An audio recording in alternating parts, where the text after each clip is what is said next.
अस्सलाम वालेकुम friends, welcome to my YouTube channel code with Malik Zeeshan. आज के इस लेक्चर में हम CSS HTML का वेबसाइट का बेसिक लेआउट बनाने का तरीका सीखेंगे। बेसिकली लेआउट किस तरह का होगा, कुछ इस तरह से। हमारा ऊपर जो सबसे ऊपर वाला ये जो आपको कलर नज़र आ रहा है, ये बेसिकली हमारे पास हेडर होता है जिसके अंदर मैंने वेबसाइट नेम लिखा हुआ है।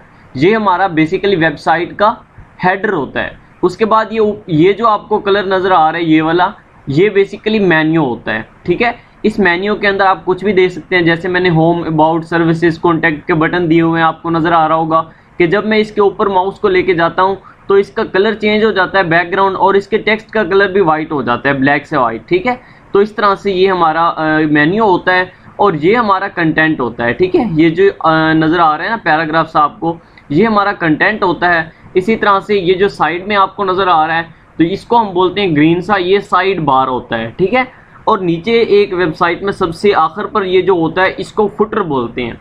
ठीक है, तो इस तरह से हमारी वेबसाइट का लेआउट होता है। जो भी वेबसाइट बनाते हैं, आपने जो भी वेबसाइट देखी होगी, गूगल देखी होगी या इससे अलावा कोई भी वेबसाइट देखी होगी, तो उसमें यही सिनेरियो होता है। सबसे पहले हेडर होता है, फिर मेन्यू, फिर कंटेंट, इधर साइड बार और नीचे फुटर होता है। ठीक है, तो चलते हैं, हम देखते हैं कि हमने किस तरह से करना है। तो मैं सबसे पहले फाइल को सेव कर लेता हूँ, सेव एज पे क्लिक करता हूँ और मैं इस फाइल का नाम रख देता हूँ। आज हमारा 19 लेक्चर है तो मैं इसका नाम 19.html से इसको मैं सेव कर देता हूँ। ठीक है, और सेव करने के बाद जस्ट मैं इसको कट कर देता हूँ और मैं यहाँ पे सबसे पहले बेसिक सिंटैक्स अपना लिख लेता हूँ HTML का। ठीक है, मैं बॉडी के टैग में आ जाता हूँ। अब देखो, सबसे पहले तो मैं आपको ये बता दूँ कि ये हमारा जो सिनेरियो है इसमें कितनी चीज़ें हैं। Header 1, menu 2, content 3, side bar 4 and footer 5। तो हमारी 5 चीज़ें हैं। इसके लिए हमें 5 डिव बनाने पड़ेंगे। तो डिव मल्टीप्लाई 5 कर देता हूँ, हमारे पास 5 डिव आ जाएंगे। ठीक है, तो अब मैं इनको सेट कर लेता हूँ। ये हमारा फर्स्ट डिव, ये सेकंड और ये थर्ड, इसी तरह से ये हमारा फोर्थ और ये हमारा फिफ्थ। अब इन सब को मैं एक एक क्लास भी दे सकता हूँ या मेरी मर्जी, तो मैं इसको आईडी दे दूँ तो हम आईडी दे देते हैं। ठीक है, तो आईडी बेसिकली क्या होगी, इसका नाम है हेडर, तो मैं इसकी आईडी रख देता हूँ हेडर।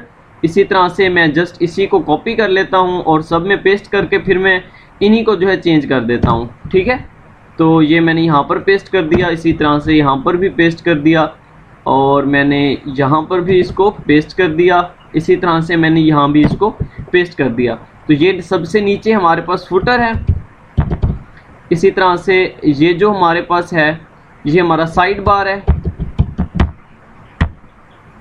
ठीक है, ये साइड बार हो गया और ये हमारा कंटेंट हो गया और ये हमारा हो गया मेन्यू। ठीक है, तो ये हमारा मेन्यू हो गया और ऊपर हमारा हेडर है।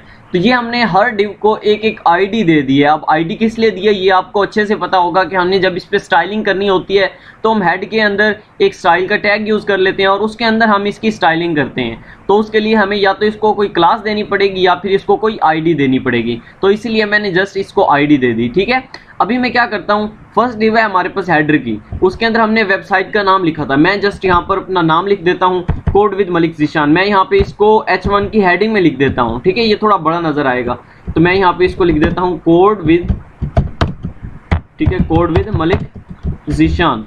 ये मैं यहाँ पर लिख देता हूँ, ये मैंने यहाँ पर लिख दिया। उसके बाद है हमारे पास मेन्यू, तो आपके सामने शो हो रहा है। मेन्यू में आपके पास क्या चीज़ है, होम, अबाउट, सर्विसेज, कॉन्टैक्ट, ये आपके पास 4 चीज़ें हैं। ठीक है, अब आपको करना क्या है, सबसे पहले तो मैं एक यूएल टैग ले लेता हूँ। ठीक है, यूएल में क्या होता है कि एक ऑर्डर लिस्ट, अनऑर्डर लिस्ट होती है। ठीक है, इसके अंदर मैं LI के टैग लेता हूँ। अब हमारे पास 4 चीज़ें हैं तो LI मल्टीप्लाई मैं कर देता हूँ 4।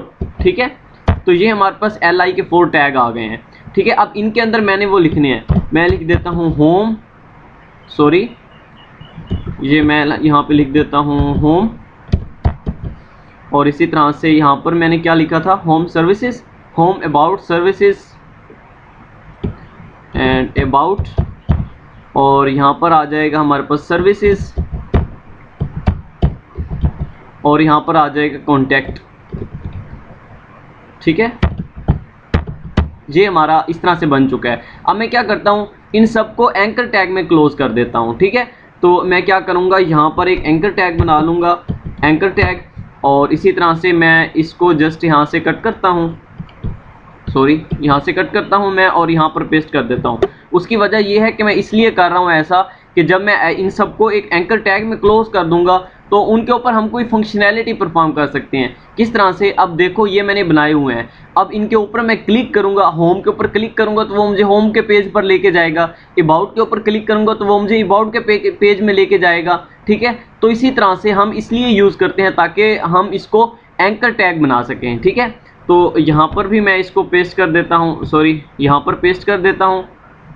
मैंने यहाँ से कॉपी नहीं किया आई थिंक, तो मैं इसको कॉपी करता हूँ और मैं इसको यहाँ पर पेस्ट कर देता हूँ और यहाँ पर पेस्ट करता हूँ। ये सब मैं एंकर टैग सब में लगा रहा हूँ। ठीक है, इसका फ़ायदा क्या होगा ये मैंने आपको बता दिया है। तो मैं इसको यहाँ से कट करता हूँ और यहाँ पर क्लोज करना है हमने एंकर टैग, यहाँ पर लगा देता हूँ। इसी तरह इसको भी यहाँ से मैं कट कर लेता हूँ और यहाँ से इसको भी मैं कट कर लेता हूँ और यहाँ से भी मैं इसको कट कर लेता हूँ। ठीक है, तो ये मैंने कट कर लिए हैं। अब यहाँ पर मैं पेस्ट करता जाता हूँ जस्ट, तो यहाँ पर भी मैंने पेस्ट कर दिया और यहाँ पर भी मैंने पेस्ट कर दिया। तो ये हमने इनको एंकर टैग में क्लोज कर दिया है। अब अगर हमारी 19 फाइल है तो मैं 19 वाली फाइल को ओपन कर लेता हूँ, आपको जस्ट मैं दिखा देता हूँ कि हमारा काम जो है वो कहाँ तक पहुँच चुका है। ये देखो कोड विद मलिक ज़ीशान, और ये हमारे इस तरह से हमने अनऑर्डर लिस्ट में इसको क्लोज किया है, तो ये इस तरह से अनऑर्डर लिस्ट में हमारे पास शो हो रही हैं। ठीक है, तो ये अब हमने काम कर लिया। अब नीचे आ जाए कंटेंट में। अब कंटेंट में क्या था कि हमारे पास डमी पैराग्राफ थे लोरम इप्सम के। अब मैंने एक पैराग्राफ लिया, इसी तरह से सेकंड, इसी तरह से मैं ले लेता हूँ थर्ड और इसी तरह से मैं ले लेता हूँ फोर्थ। ये मैंने 4 पैराग्राफ ले लिए लोरम इप्सम के। ठीक है, डमी पैराग्राफ ले लिए, कुछ भी ले सकते हैं आप यहाँ पे। उसके बाद मैं आ जाता हूँ साइड बार में। तो साइड बार में हमने क्या किया हुआ था मैं आपको दिखाता हूँ। तो ये देखो साइड बार में हमने जो चीज़ होम अबाउट सर्विसेज कॉन्टैक्ट थे वही यहाँ पर हमने लिए हुए हैं। ठीक है, तो उसके लिए मैं क्या करता हूँ, ये जो चीज़ हमने इसके अंदर लिखी है ये मेन्यू के टैग के अंदर, मेन्यू वाले डिव में, इसी को मैं कॉपी करता हूँ और इसी को ही मैं साइड बार वाले इसमें कर देता हूँ। ठीक है, इस डिव में भी मैं इसको यही को लगा देता हूँ, तो यही चीज़ हमारी स्क्रीन पे आ जाएगी। उसके बाद लास्ट में हमारे पास है फुटर। तो फुटर में मैंने क्या किया हुआ था, फुटर में मैंने अपना ईमेल दिया हुआ था। ठीक है, तो मैं इसमें अपना ईमेल दे देता हूँ। तो ईमेल के लिए मैं सबसे पहले यहाँ पर लिखता हूँ ईमेल और मैं यहाँ पे लिख देता हूँ M ज़िशी। आपको भी कांटेक्ट करना हो तो आप ईमेल कर सकते हैं मुझे 187@gmail.com। एक मरतबा चेक कर लूँ कि ठीक है, mzishi 187@gmail.com। ठीक है, बिल्कुल ठीक है। तो इस तरह से ये मैंने अपना जीमेल दे दिया यहाँ पर फुटर के अंदर, कुछ भी दे सकते हैं, मैंने जस्ट आपको समझाना है तो मैंने यहाँ पर अपना ईमेल दे दिया। तो अभी हम चेक कर लेते हैं कि हमारी वेबसाइट कहाँ तक पहुँची है। तो मैं इसको जब मैंने रिफ्रेश किया तो इस तरह से ही हमारा बन चुका है। ठीक है, अब हमने करना क्या है, सबसे पहले इसको हमने स्टाइलिंग करनी है ना। तो सबसे पहले मैं क्या करता हूँ, इसके हेड के टैग में कि मैं आ जाता हूँ और इसके अंदर मैं बना लेता हूँ अपना स्टाइल का टैग। ठीक है, तो मैं स्टाइल का टैग, तो यहाँ पर मैंने स्टाइल का टैग बनाना है, मैं यहाँ पर स्टाइल का टैग बना लेता हूँ और स्टाइल के टैग के अंदर हमने सारी स्टाइलिंग करनी होती है। सबसे पहले तो हम हेडर में स्टाइलिंग करते हैं। अब याद रखना हमने आईडी दी है, तो आईडी को शो करने के लिए सबसे पहले हैश का यूज़ किया जाता है। हमारी हेडर नाम की आईडी है, तो मैं यहाँ पर हेडर लिख लेता हूँ और करली ब्रैकेट्स के अंदर मैं इसका जो भी कोड लिखना चाहूँ वो लिखता हूँ। ठीक है, तो मैंने करना क्या है, सबसे पहले मैं इसको कलर दे देता हूँ। तो कलर हमने दे देते हैं, इसको वाइट दे देते हैं। ठीक है, तो ये मैंने कलर वाइट दे दिया। इसी तरह से मैं इसको बैकग्राउंड कलर दे देता हूँ। तो ये जो हमारा बैकग्राउंड कलर है मैं इसको दे देता हूँ रेड। ठीक है, रेड दे के मैं थोड़ा इसको कम कर देता हूँ इसकी ओपेसिटी, तो मैं यहाँ पर इसको रख देता हूँ। ठीक है, तो इस तरह से ये थोड़ा अच्छा लगेगा। मैं इसको रिफ्रेश करके आपको दिखा देता हूँ। ये देखो हमारा ये इस तरह से शो हो रहा है, लेकिन ये जो हमारा था इसकी थोड़ी हाइट ज़्यादा थी। ठीक है, तो मैं इसकी इसकी हाइट जो है ना वो इसकी थोड़ी ज़्यादा कर देता हूँ। तो मैं यहाँ पर लिख देता हूँ हाइट। तो जो हमारी हाइट है वो मैं कर देता हूँ इसकी 100 px। तो मैंने इसकी 100 px कर दी। अभी देखते हैं कि ये हाइट बहुत है या अभी कुछ कम ज़्यादा करनी है, तो ये सही है। ठीक है, अभी हमने क्या करना है, इसको मैं थोड़ा दरमियान में लेके आने की कोशिश करता हूँ। तो उसके लिए मैं क्या करता हूँ, मैं यहाँ पर पैडिंग दे देता हूँ इसको। ठीक है, तो आपको पता है पैडिंग किस लिए दी जाती है। अब मैं यहाँ पे शॉर्ट हैंड यूज़ करता हूँ। टॉप से देने के लिए मैं यहाँ पर 10 px ले लेता हूँ और इसी तरह से लेफ़्ट के लिए मैं 20 px ले लेता हूँ। ठीक है, तो लेफ़्ट राइट को ये 20 px की आ जाएगी और टॉप पे बॉटम पे ये 10 px की आ जाएगी। ठीक है, अभी देखते हैं कि कोई इशू तो नहीं आता। हाँ, इसकी हाइट तो बिल्कुल ठीक हो गई है, लेकिन इसमें थोड़ा सा सॉरी इसकी हाइट जो है ना वो थोड़ी सी इंक्रीज हो गई है। ठीक है, तो मैं इसकी हाइट जो है ना सॉरी हाइट को ठीक करने के लिए मैं क्या करता हूँ, सॉरी मैं यहाँ पर ना बॉर्डर बॉक्स साइजिंग लगा देता हूँ, sorry box sizing border box की प्रॉपर्टी को लगा देता हूँ। तो इससे क्या होगा, हाइट जो इंक्रीज हुई थी वो देखो वो अपनी ओरिजिनल सिचुएशन में आ गई है, ओरिजिनल अपनी कंडीशन में आ चुकी है। ठीक है, तो ये मैंने अपना जो हेडर था उसको मैंने सेट कर लिया है। उसके बाद मैं आ जाता हूँ अपने मेन्यू के अंदर। अब मेन्यू को क्या करना है, मैंने सबसे पहली बात तो ये है कि मेन्यू को मैंने इनलाइन सेट करना है। तो सबसे पहले मैं यहाँ पर आईडी बना लेता हूँ। तो हमारी कौन सी है, मेन्यू नाम की है, तो मैं यहाँ पर मेन्यू बना लेता हूँ। ठीक है, और इसके अंदर मैं क्या करता हूँ, सबसे पहले मैं बैकग्राउंड कलर दे देता हूँ, बैकग्राउंड कलर लिखता हूँ, और ये मैं कर देता हूँ इसका बैकग्राउंड कलर कुछ भी कर देते हैं, 1 मिनट मैं इसको बैकग्राउंड कलर लिखता हूँ। तो हम लगा देते हैं ये वाला इसका बैकग्राउंड कलर, और मैं थोड़ा इसको कम कर देता हूँ। तो इस तरह से ये मैंने कम कर दिया, तो ये इसका बैकग्राउंड कलर आ गया, और उसी के साथ मैं इसका कलर भी लगा देता हूँ। देखो ये कलर जो है ना वो ग्रीन नज़र आ रहा है, क्योंकि ये सॉरी इसका ब्लैक ही नज़र आ रहा है इस पे, तो मैं इसको कलर नहीं रहने देता हूँ। ठीक है, ये कलर ठीक है, इसका ब्लैक ही आ रहा है। तो अगर कोई और कलर होता तो हम ब्लैक कर देते, क्योंकि ब्लैक कलर अच्छा लगता है। ठीक है, तो ये मैंने इसको ब्लैक कर दिया। अब मैंने इसको इनलाइन लेके आना है, एक लाइन में लेके आना है। ठीक है, तो उसके लिए क्या करना पड़ेगा, मैं यहाँ पर जस्ट इसी को कॉपी कर लेता हूँ, क्योंकि हमने दोबारा मेन्यू के अंदर ही जाना है। तो मैं यहाँ पर इसको पेस्ट करता हूँ, और मैं कहता हूँ कि मेन्यू के अंदर जितने भी LI के टैग हैं उन पे स्टाइलिंग करनी है आपने। और उस पर कौन सी स्टाइलिंग करनी है, उस पर जो डिस्प्ले है, अपने जो डिस्प्ले है उसको क्या करना है, डिस्प्ले को सॉरी ब्रैकेट्स में तो नहीं लिखना, मैं इसको ब्रैकेट कट कर देता हूँ, और डिस्प्ले के आगे मैं लिख देता हूँ इनलाइन। ठीक है, इनलाइन ब्लॉक लिख देता हूँ। तो इनलाइन ब्लॉक जब लगाऊंगा मैं, तो अभी मैं आपको दिखाता हूँ कि इनलाइन ब्लॉक को यूज़ करते ही ये एक ही लाइन में आ जाएंगे। ठीक है, तो ये देखो ये एक ही लाइन में आ चुके हैं, और इनका बैकग्राउंड कलर आ चुका है। लेकिन ये आपको दरमियान में स्पेस नज़र आ रही है। ये स्पेस क्यों नज़र आ रही है, अगर मैं जाऊँ इंस्पेक्ट में, तो मैं इंस्पेक्ट में जाता हूँ, और ये मैं आपको दिखाता हूँ, ये हमारा UL टैग है ना, अनऑर्डर लिस्ट टैग जो है, ये उसकी वजह से आ रही है। तो मैं इसका इंस्पेक्ट ओपन करता हूँ, तो मैं अभी आपको दिखा देता हूँ कि ये क्यों आ रही है। ठीक है, तो ये मैंने इंस्पेक्ट इसका ओपन किया है, तो अभी ये ओपन होता है, तो मैं इसको जस्ट ओपन करता हूँ। ये देखो ये हमारा डिव आ गया, और मैं नीचे आता हूँ, तो ये हमारा कहाँ पर है, अनऑर्डर लिस्ट हमने कहाँ यूज़ की है, मेन्यू के अंदर की है।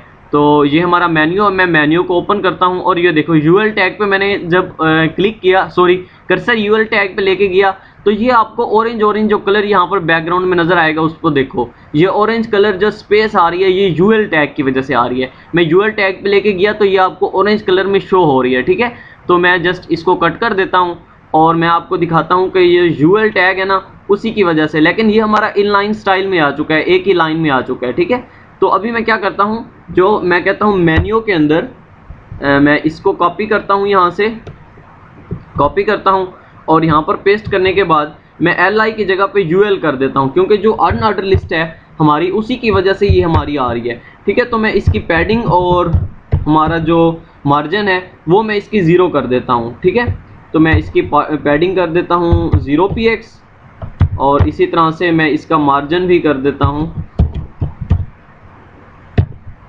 मार्जिन भी मैं कर देता हूँ 0px।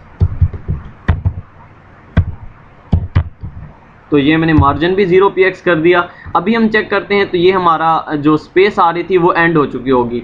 तो ये देखो ये मैंने रिफ्रेश किया तो वो अपनी वापस से उस जगह पर जा चुका है जहाँ पर उसको होना चाहिए। ठीक है, तो अभी हमारी स्पेस ख़त्म हो चुकी है। ठीक है, जो अनऑर्डर लिस्ट की वजह से आ रही थी। अभी हमने क्या करना है, अभी मैं ये करता हूँ कि इनके दरमियान थोड़ी थोड़ी स्पेस लेके आता हूँ। तो ये देखो आपको ये क्या नज़र आ रहे हैं, होम, अबाउट, सर्विसेज, कॉन्टैक्ट। अच्छा, ये अबाउट 2 मरतबा आ रहा है, तो इसको देख लेते हैं कि हमने ये 2 मरतबा लिख लिया होगा शायद, तो इसी वजह से ये 2 मरतबा आ रहा है। मैं इसको यहाँ से 1 मरतबा कट कर देता हूँ, तो ये इसी वजह से 2 मरतबा आ रहा था। तो अभी मैं क्या करता हूँ, इनको थोड़ी सी मैंने जो है ना स्पेस देनी है दरमियान में। अब ये है क्या चीज़, ये हमारे पास जो मेन्यू का टैग है, सॉरी मैं यहाँ पर सबसे पहले हैश का यूज़ करता हूँ, और ये हमारे पास है मेन्यू, और मेन्यू के अंदर क्या है, जो LI टैग हैं उसके अंदर जो एंकर टैग है, ये वो एंकर टैग है। ठीक है, इसके अंदर आपने स्टाइलिंग करनी है। ठीक है, तो मैं यहाँ पर इसके अंदर मैं जो है ना स्टाइलिंग करता हूँ और मैं यहाँ पर लिख देता हूँ कि ये जो पैडिंग है यहाँ पर पैडिंग दे दो 5px एंड 10px। अब 5px हो जाएगी टॉप से और बॉटम से और 10px हो जाएगी लेफ्ट से और राइट से, ठीक है। तो ये मैं रिफ्रेश करता हूँ इसको, तो ये हमारा हो जाएगा। ये देखो होम, अबाउट, सर्विसेज, कॉन्टैक्ट, इनके दरमियान स्पेस आ चुके हैं और ये ऊपर नीचे से दरमियान में आ चुके हैं। मैं इसकी थोड़ी सी जो है ना मेन्यू की हाइट इंक्रीज कर देता हूँ। ये जो मेन्यू का ये LI टैग है, ये मेन्यू है हमारे पास, ठीक है। तो मैं इसकी हाइट चेंज कर देता हूँ ज़रा। तो हाइट जो है वो मैं कर देता हूँ इसकी 10px कर देता हूँ। 10px दे के चेक करते हैं कि ठीक है या अभी इंक्रीज़ करनी चाहिए। तो मैं इसको जस्ट रिफ़्रेश करता हूँ। तो रिफ़्रेश करते ये तो बहुत कम हो गई, इसको मैं इंक्रीज़ करता हूँ, मैं कर देता हूँ इसको 50px कर देते हैं, ठीक है। तो अभी चेक करते हैं कि अभी बहुत है। आई होप सो कि ठीक हो जाएगी ये ठीक हो गई है, ठीक है। लेकिन हमें टॉप से थोड़ी सी और पैडिंग देनी पड़ेगी। तो मैं यहाँ पर इसको कर देता हूँ, ये 5 को मैं कर देता हूँ 20 करके चेक कर लेते हैं हम, ठीक है। तो मैंने इसको 20 दिया। अभी मैं रिफ़्रेश करता हूँ, तो अभी ये रिफ़्रेश करते ही, लेकिन इसमें कोई फ़र्क नहीं पड़ रहा। आई थिंक हमने किसी और जगह पे दे दी। अच्छा, हमने ये LI टैग में दे दी, हमने इसमें देनी है, सॉरी फॉर दैट।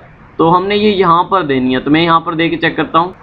अच्छा, ये हमारी ठीक हो गई। और इसके बाद मैं देख लेता हूँ कि हमने जो है ना उसके ऊपर जब माउस लेके जाते हैं तो उसका बैकग्राउंड कलर चेंज हो जाता है। तो उसके लिए हमें यूज़ करना पड़ता है। सबसे पहले तो मैं इसी को यूज़ कर लेता हूँ, मेन्यू, और उसके अंदर LI का टैग जो एंकर टैग है उस पर आपने होवर लगानी है, ठीक है। तो मैं इसको होवर कर देता हूँ, HOVER, होवर नाम की प्रॉपर्टी का यूज़ करेंगे। तो इससे क्या होगा, मैं यहाँ पर लिख देता हूँ कि जब ऊपर माउस लेके जाएं तो कलर उसका जो है वो हो जाए वाइट, सॉरी। तो यहाँ पर हमने लिखना है ये जो इसका कलर है वो हो जाएगा वाइट। ये मैंने कलर वाइट कर दिया। और इसी तरह से बैकग्राउंड कलर जो है इसका वो हम कर देते हैं, वही कर देते हैं जो हेडर में है। हेडर में बैकग्राउंड कलर हमने कौन सा किया था, हमने रेड किया था आई थिंक। तो मैं इसको रेड कर देता हूँ, ठीक है। और मैं इसको थोड़ा सा थोड़ा सा कम कर देता हूँ इसकी ओपेसिटी। तो मैं यहाँ पर कर देता हूँ। तो इस तरह से ये हमारा बैकग्राउंड कलर हो गया। जब हम उसके ऊपर माउस लेके जाएंगे, कर्सर लेके जाएंगे, मैं रिफ्रेश करता हूँ, तो ये देखो उनका जो है कलर वो चेंज हो चुका है, ठीक है। लेकिन इसकी थोड़ी सी ना हाइट इंक्रीज़ हो चुकी है। तो हाइट इंक्रीज़ हो गई तो हमने इस पर भी वही काम करना है जो कि हमने ऊपर करते आए हैं, बॉक्स साइजिंग वाला। तो मैं यहाँ पर लगा देता हूँ बॉक्स साइजिंग, और उसकी वैल्यू मैं यहाँ पर लगा देता हूँ बॉर्डर बॉक्स, इसकी वैल्यू लगा देता हूँ मैं। तो अभी मैं रिफ्रेश करके दिखाता हूँ आपको। तो ये हमारी जो हाइट है वो इसकी सेट हो जाएगी, ठीक है। तो ये मैंने रिफ्रेश किया तो ये इसकी हाइट जो है ना वो सेट हो चुकी है। तो इसके बाद हमें करना क्या है, ये हमारा मेन्यू सेट हो चुका है और हम इस पे कंटेंट जो है उस पर भी हम स्टाइलिंग कर लेते हैं थोड़ी सी। तो मैं यहाँ पे कंटेंट लिखता हूँ और कंटेंट के अंदर मैं क्या करता हूँ, उसको जस्ट मैं बैकग्राउंड कलर दे देता हूँ। तो इसका background colour I think white ही रहने दें, इसकी हमें ज़रूरत नहीं है। तो मैं कंटेंट पे स्टाइलिंग नहीं करता, ठीक है। कंटेंट को मैं जस्ट छोड़ देता हूँ। और कंटेंट के बाद हमारा आ जाता है साइड बार।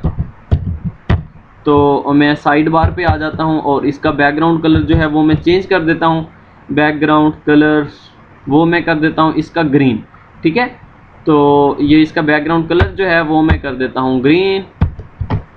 मैं यहाँ पे लिख देता हूँ ग्रीन एंड ग्रीन लिखने के बाद मैं अभी आपको रिफ्रेश करके दिखाता हूँ। तो इसका जो बैकग्राउंड कलर है वो चेंज हो चुका होगा, ठीक है। तो ये नीचे बैकग्राउंड कलर जो है वो चेंज हो चुका है। लेकिन मैं क्या चाहता हूँ कि जो हमारा वो होता है वो इधर साथ में आता है साइड बार, ठीक है, इसके कंटेंट के बिल्कुल सामने। तो इसके लिए हमें क्या करना पड़ेगा, ये जो कंटेंट है हमें कंटेंट पे भी स्टाइलिंग करनी पड़ेगी। तो मैं यहाँ पर कंटेंट भी लिख लेता हूँ, कंटेंट लिखता हूँ। और इसके अंदर मैं क्या करता हूँ, सबसे पहले मैं इसकी जो हाई विड्थ है वो मैं कर देता हूँ 80% में कर देता हूँ, ठीक है। 80% मैंने कर दी।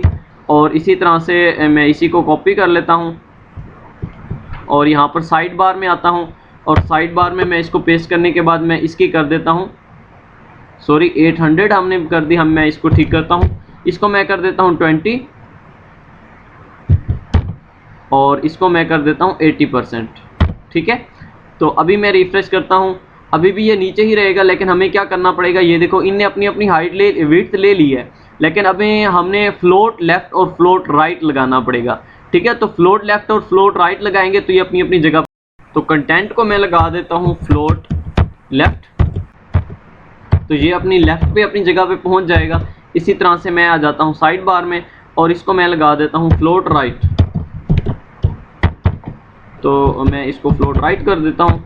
और इसके बाद अब जब हम देखेंगे तो ये साइड में आ चुका होगा। ठीक है, तो ये देखो ये साइड में आ चुका है। और इसके बाद एंड पे हमारा होता है फुटर, तो मैं यहाँ पर आ जाता हूँ फुटर में।